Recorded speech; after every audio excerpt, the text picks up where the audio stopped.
नमस्कार मित्रों, मैं आपका मित्र कुलदीप सिंह। मित्रों, बात करेंगे भारत द्वारा दी जाने वाली बांग्लादेश को आर्थिक सहायता, अन्य प्रकार की जितनी सहूलियतें हैं, रियायतें हैं, उस पर चर्चा करेंगे। बांग्लादेश से संबंध भारत के इस समय बहुत ही खराब स्थिति में है और इसका सबसे बड़ा दोषी बांग्लादेश है और वहाँ के जो नेता, एक्टिविस्ट जो पाकिस्तान आईएसआई की गोदी में बैठे हुए हैं, चाइना की गोदी में बैठे हुए हैं, अमेरिका की गोदी में बैठे हुए हैं, वो लोग सबसे बड़े दोषी हैं। और इसके साथ साथ भारत सरकार और भारत के जो लीडर हैं, लीडरशिप है, विदेश मंत्रालय है, ये भी दोषी है कि उसने वहाँ पर नज़र नहीं रखी। लगातार आप उनको रियायतें दे रहे हैं, उनको डोनेशन दे रहे हैं, अनुदान दे रहे हैं। जब से बांग्लादेश का निर्माण हुआ तब से आप उसकी आर्थिक सहायता कर रहे हैं। इसके बावजूद वहाँ पर हिंदुओं पर अत्याचार और जो गैर मुस्लिम अल्पसंख्यक हैं, हिंदुओं के साथ साथ जैसे कि ईसाई हुए, बौद्ध हुए, इस तरह की जितने भी अल्पसंख्यक हैं उन पर लगातार अत्याचार हो रहे हैं। वहाँ ढूंढ ढूंढ कर उनको मारा जाता है, उनके मंदिर जलाए जाते हैं और आप इधर उनको सहायता लगातार दे रहे हैं, जबकि आपकी जिम्मेदारी बनती है कि वहाँ पर कोई भी अल्पसंख्यक हिंदू प्रताड़ित ना हो बांग्लादेश में। लेकिन आप उन पर जो है किसी प्रकार की कोई लगाम नहीं लगा रहे हैं और लगातार उनको सहायता और अनुदान करोड़ों रुपया मुहैया करा रहे हैं, सारी सहूलतें दे रहे हैं।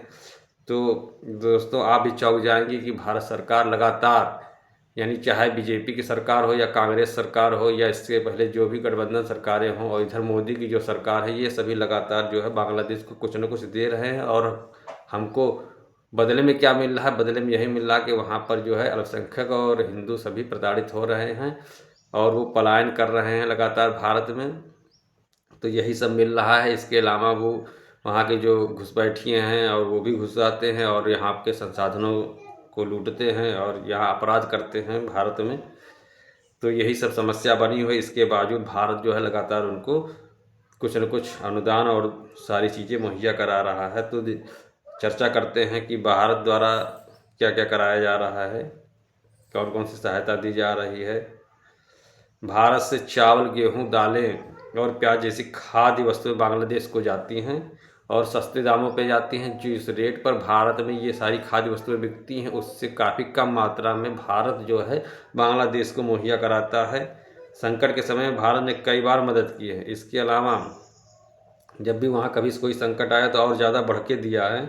लेकिन इसके बावजूद भी बांग्लादेश में जो है हिंदू सुरक्षित नहीं हो पा रहा है। और बांग्लादेश में जो है कि भारत जो है दवाइयाँ, मेडिसिन में बहुत अच्छी अच्छी दवाइयाँ जो कहीं भी उसको नहीं प्राप्त हो सकती, कोई देश नहीं मुहैया करा सकता, वो भारत मुहैया कराता है। जेनेरिक मेडिसिन, फार्मा और इस प्रकार की जो भी चीज़ें हैं मेडिकल से संबंधित, यहाँ तक कि भारत में जो है उनके लिए इलाज की सुविधाएं भी बांग्लादेश के नागरिकों को ये मुहैया कराता है। भारत मानवाधिकार का वहाँ पर खुला उल्लंघन हो रहा है और भारत सरकार से हमारी मांग है कि इस पर पुनर्विचार करें। इसके अलावा जो है भारत से आयात की जाने वाली बिजली बांग्लादेश की ऊर्जा व्यवस्था का अहम हिस्सा है। इस बिजली की सप्लाई रोकनी चाहिए। यानी जो है बांग्लादेश को बिजली भारत निर्यात करता है और बांग्लादेश आयात करता है, तो इस बिजली सप्लाई को रोक देना चाहिए। बांग्लादेश का कपड़ा उद्योग भारतीय कपास और धागे के बिना टिक नहीं सकता। यानी जो बांग्लादेश का कपड़ा उद्योग है वो भारत के कपास और धागों के बिना चल ही नहीं सकता है। यह सेक्टर देश की अर्थव्यवस्था की रीढ़ है। वहाँ पर कपड़े वगैरह की सिलाई वगैरह और जीन्स के पैंट वगैरह, कपड़े वोलन सारे बहुत बनते हैं वहाँ पर ढाका में। तो ये सारे जो भारत द्वारा वहाँ कच्चा माल मुहैया कराया जाता है उसके बाद ही संभव हो पाता है।